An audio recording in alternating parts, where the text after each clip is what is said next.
Assalamualaikum warahmatullahi wabarakatuh. Saat Ustadz Ahmad hampir menjadi santapan suku kanibal, Al-Quran yang dirobek di hadapannya justru menjadi kunci yang mengubah takdir mereka semua. Apa yang akan terjadi ketika kata-kata Tuhan berhadapan dengan kekerasan?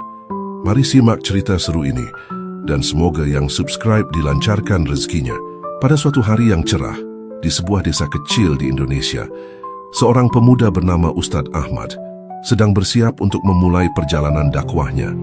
Ustadz Ahmad adalah seorang ustadz muda asal Indonesia yang dikenal sebagai pribadi yang gagah dan berwawasan luas. Ia memiliki cita-cita mulia untuk menyebarkan agama Islam ke daerah-daerah terpencil, tempat yang jauh dari peradaban modern.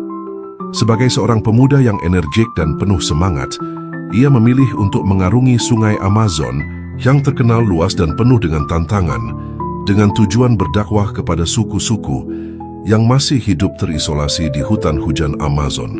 Rombongannya terdiri dari beberapa orang, termasuk seorang nelayan setempat bernama Oba, serta sahabat-sahabatnya seperti Sahroni, Mustafa, Badrun, Kadir, Jailani, dan Haidar, yang semuanya sepakat untuk menyebarkan pesan-pesan kebaikan. Mereka menaiki sebuah perahu kayu yang sederhana, yang telah disiapkan dengan hati-hati oleh Oba, nelayan yang berpengalaman di perairan Amazon. Rombongan ini merasa optimis meskipun mereka menyadari perjalanan mereka tidak akan mudah. Hutan Amazon dikenal sebagai daerah yang penuh dengan misteri dan ancaman dari alam serta kehidupan liar yang belum tersentuh. Namun, Ustadz Ahmad dengan keyakinan penuh pada Tuhan berdoa agar perjalanan mereka lancar. Sungai Amazon yang besar dan deras menjadi jalan mereka, dan mereka bertahan dengan tekad untuk mencapai suku-suku yang tersembunyi di dalam hutan. Perjalanan mereka terasa begitu mengasyikkan pada awalnya. Mereka berbicara tentang pengajaran-pengajaran agama dan semangat yang mereka bawa untuk membantu masyarakat setempat. Namun nasib berkata lain. Saat perahu mereka menyeberangi salah satu bagian sungai yang lebih luas, tiba-tiba ada batu besar yang tak terlihat di permukaan air. Perahu kayu yang mereka tumpangi menghantam batu itu dengan keras. Suara benturan yang keras menggeletar di telinga mereka. Dalam sekejap perahu kayu itu pecah dan rombongan terlempar ke dalam air. Sungai Amazon yang deras tidak memberi mereka kesempatan untuk bertahan. Hanya Ustadz Ahmad yang terlempar cukup jauh, dibawa oleh arus sungai yang begitu kuat. Ia tidak bisa melihat atau mendengar apa-apa selain gemuruh air dan deburan perahu yang hancur. Tubuhnya terbawa arus dan dalam sekejap mata, rombongan yang lain hilang dari pandangannya. Saat Ustadz Ahmad tersesat di sungai, ia merasa kehilangan arah. Sungai Amazon yang luas dan tak terduga ini menguji fisiknya dan ketahanannya. Ia sempat berusaha berenang dan mencari tepi sungai, tetapi arus yang sangat kuat membuatnya semakin jauh dari tempat ia jatuh. Tidak ada tanda-tanda kehidupan, hanya alam liar yang tidak mengenal manusia. Ustadz Ahmad berusaha menjaga kepercayaan dirinya, meskipun ketakutan menyusup dalam dirinya. Dalam kesendirian yang mencekam, ia mengingat kembali ajaran-ajaran Islam yang selama ini ia pelajari, dan ia berdoa dalam hati, memohon perlindungan Allah Subhanahu wa Ta'ala agar diberikan jalan keluar dari kesulitan ini. Namun saat itu yang ia bisa lakukan hanya mengikuti arus, berharap bisa menemukan jalan yang benar. Di sisi lain, rombongan lainnya yang terlempar ke sungai mencoba untuk saling membantu dan menyelamatkan diri mereka. Dengan bantuan Oba, nelayan setempat yang lihai dalam berenang, mereka berhasil saling menemukan satu sama lain meskipun terpisah jauh. Namun meskipun mereka berusaha keras, mereka semua akhirnya terseret ke tepi sungai yang berbeda. Mereka tidak tahu apa yang terjadi pada Ustadz Ahmad. Mereka berusaha untuk mencari-cari jejak Ustadz Ahmad, namun sungai yang luas membuat pencarian mereka semakin sulit. Mereka merasa panik dan khawatir, namun tetap berharap Ustadz Ahmad masih hidup dan akan menemukan jalan keluar. Dalam keadaan terdesak ini, mereka berusaha bertahan dan mencari tempat aman di sekitar sungai, sambil menunggu bantuan atau kesempatan untuk melanjutkan perjalanan mereka. Sementara itu, Ustadz Ahmad yang terus dibawa arus sungai akhirnya tiba di sebuah bagian hutan Amazon yang lebih gelap dan sunyi. Ia terdampar di tepi sebuah sungai kecil namun ia tidak tahu harus pergi kemana. Lelah dan kelaparan mulai menghampirinya. Pada saat itulah, ia mulai mendengar suara-suara yang datang dari kejauhan. Suara itu seperti langkah kaki yang berat dan suara gemerisik ranting pohon. Ketika ia menoleh, ia melihat sebuah kelompok manusia yang tampaknya sedang berjalan menuju ke arahnya. Mereka bukan manusia biasa, tetapi suku kanibal yang tinggal di pedalaman hutan Amazon. Suku ini dikenal karena kebiasaan memakan manusia yang dianggap sebagai musuh atau sebagai bagian dari upacara adat mereka. Ustadz Ahmad yang masih lemah mencoba untuk menghindar, tetapi dia tertangkap oleh pasukan suku tersebut. Pasukan suku kanibal itu dengan cepat menangkap dan mengikat Ustadz Ahmad. Mereka menatapnya dengan tatapan yang tajam dan penuh rasa penasaran. Mereka belum pernah melihat orang asing seperti Ustadz Ahmad sebelumnya. Wajah mereka keras dan kasar, seolah-olah tidak ada rasa kasihan atau empati dalam diri mereka. Kepala suku yang bernama Fufu mendekati Ustadz Ahmad dengan langkah perlahan. Dengan gerakan cepat, Fufu merampas Al-Quran yang dipegang oleh Ustadz Ahmad. Ustadz Ahmad yang tidak ingin kehilangan kitab sucinya mencoba untuk mempertahankan Al-Quran tersebut. Namun Fufu dengan kasar merobek-robeknya di depan matanya. Tindakan itu membuat hati Ustadz Ahmad bergejolak, namun ia tetap sabar dan tidak menunjukkan perasaan marahnya. Ia tahu bahwa ini adalah ujian dari Allah dan ia harus menghadapi segala sesuatu dengan penuh kesabaran.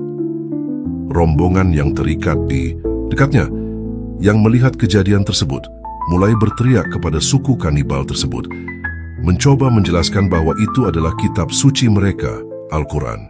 Mereka berharap bisa menyentuh hati suku kanibal dan membuat mereka mengerti tentang pentingnya Al-Quran bagi umat Islam. Namun, kata-kata mereka sia-sia. Suku kanibal tidak mengerti apa itu kitab suci. Mereka hanya tahu bahwa mereka hidup dengan cara mereka sendiri, jauh dari peradaban dunia. Salah satu dari mereka, yang tampaknya sudah tidak sabar lagi menahan rasa lapar, tiba-tiba menggigit lengan salah satu rombongan Ustadz Ahmad. Lengan yang digigit itu berdarah, dan suasana menjadi semakin tegang. Kepala suku Fufu yang awalnya tampak begitu keras hati, mulai terlihat bingung. Ia tidak mengerti apa yang dimaksud dengan kitab suci, dan ia tidak paham mengapa Al-Quran begitu penting bagi Ustadz Ahmad dan rombongannya. Mereka tidak mengenal Tuhan seperti yang diajarkan dalam agama-agama besar, karena bagi mereka, hutan adalah tempat tinggal sekaligus Tuhan mereka. Hutan adalah sumber kehidupan mereka, tempat di mana mereka bertahan hidup dan memperoleh segala yang mereka butuhkan. Mereka tidak pernah diajarkan tentang agama, Tuhan, atau kitab-kitab yang dianggap suci oleh manusia lain. Fufu mendekati Ustadz Ahmad dengan rasa ingin tahu. "Apa itu kitabmu? Mengapa kamu begitu memegangnya?" tanya Fufu dengan suara yang dalam. Ustadz Ahmad dengan tenang menjawab, "Ini adalah Al-Quran, kitab suci umat Islam. Al-Quran adalah wahyu dari Tuhan yang Maha Esa, yang mengajarkan kita tentang kebenaran hidup." Pada saat itu, suasana sekitar menjadi sangat tegang.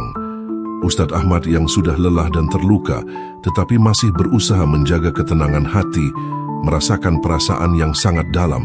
Di depan matanya, Al-Quran yang selama ini ia jaga dengan penuh penghormatan kini terkoyak, disobek begitu saja oleh kepala suku Fufu. Perasaan kecewa dan sedih menyelimuti dirinya, namun di saat yang sama, ia menyadari bahwa ini adalah ujian besar dari Allah. Tidak ada yang lebih berharga baginya daripada mempertahankan iman dan keyakinan, meskipun dalam kondisi yang begitu sulit dan mengerikan. Ia tahu bahwa meskipun kitab suci itu robek, yang lebih penting adalah apa yang ada di dalam hatinya. Keyakinan yang kokoh terhadap Tuhan yang Maha Esa. Rombongan yang terikat melihat peristiwa ini dengan perasaan campur aduk, sedih, marah, tetapi juga merasa khawatir akan keselamatan mereka. Mereka berteriak sekuat tenaga, berusaha menjelaskan bahwa Al-Quran adalah kitab suci umat Islam, dan bahwa perbuatan Fufu merobek kitab tersebut adalah sesuatu yang sangat tidak pantas. Namun kata-kata mereka terhenti begitu saja. Suku kanibal yang tidak mengerti bahasa mereka hanya bisa melihat dengan tatapan kosong, seolah-olah tidak memahami apapun. Mereka merasa bingung karena tidak ada pengertian tentang apa itu kitab suci. Dan mengapa itu begitu penting bagi Ustadz Ahmad dan teman-temannya? Hanya alam liar dan hukum hutan yang mereka kenal. Hukum mereka adalah kuat yang bertahan hidup, lemah yang menjadi santapan.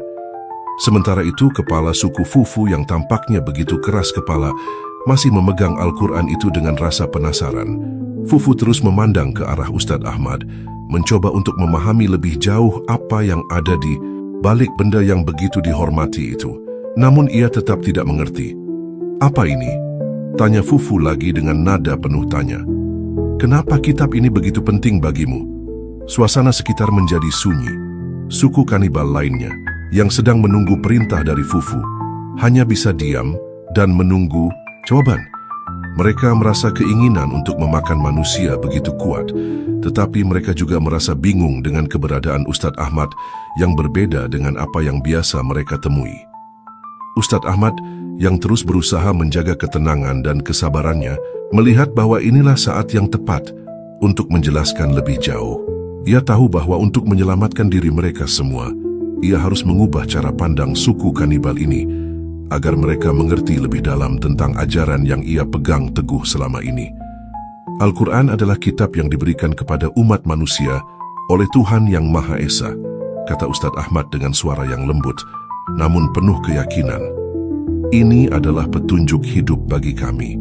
Dengan Al-Quran, kami bisa mengetahui cara hidup yang benar, cara mencintai Tuhan, cara berbuat baik kepada sesama, dan cara menjaga alam semesta ini. Al-Quran mengajarkan kami tentang kedamaian, tentang kasih sayang, dan tentang saling menghormati. Ustadz Ahmad melanjutkan penjelasannya dengan penuh perhatian. Al-Quran bukan hanya sekadar buku, bukan hanya sekadar kata-kata yang tertulis di atas kertas. Al-Quran adalah wahyu dari Tuhan yang memberikan petunjuk bagi umat manusia agar mereka bisa hidup dengan benar di dunia ini dan mendapat kebahagiaan di akhirat nanti. Ia mulai menyebutkan beberapa ayat dari Al-Quran, berusaha untuk menghubungkan makna-makna tersebut dengan kehidupan yang lebih besar. Misalnya dalam surah Al-Baqarah, Allah berfirman, "Hai manusia, sembahlah Tuhanmu yang telah menciptakanmu dan orang-orang yang sebelum kamu, agar kamu bertakwa." Ustadz Ahmad menjelaskan bahwa takwa adalah sikap hidup yang penuh kesadaran terhadap Tuhan, dan itu adalah dasar dari segala perbuatan baik. Pada saat Ustadz Ahmad membacakan ayat-ayat tersebut, sesuatu yang tak terduga mulai terjadi. Udara di sekitar mereka terasa lebih hening, dan meskipun Ustadz Ahmad merasa ragu, ia tetap melanjutkan bacaannya dengan penuh keyakinan. Allah juga berfirman dalam surah Al-Fil, "Tidakkah kamu melihat bagaimana Tuhanmu berbuat terhadap pasukan bergajah? Bukankah Dia telah menjadikan tipu daya mereka sia-sia?" Ayat-ayat ini, meskipun sederhana bagi umat Islam, bagi suku kanibal yang tidak pernah mendengar kata-kata seperti itu sebelumnya, terasa seperti alunan suara yang sangat dalam dan misterius. Mereka mulai terdiam, memperhatikan setiap kata yang keluar dari mulut Ustadz Ahmad Fufu, yang awalnya merasa bingung dan tidak mengerti apa yang sedang dibicarakan, mulai merasakan sesuatu yang berbeda, suatu perasaan yang tidak bisa ia jelaskan. Seperti ada sebuah kekuatan yang besar mengalir dari kata-kata yang diucapkan Ustadz Ahmad. Seiring dengan semakin dalamnya bacaan Ustadz Ahmad, Fufu merasa ada kedamaian yang belum pernah ia rasakan sebelumnya. Ia merasakan bahwa kata-kata yang diucapkan itu bukan sekadar kata-kata kosong, tetapi seperti sebuah petunjuk, sebuah pencerahan yang memberi arti baru dalam hidupnya.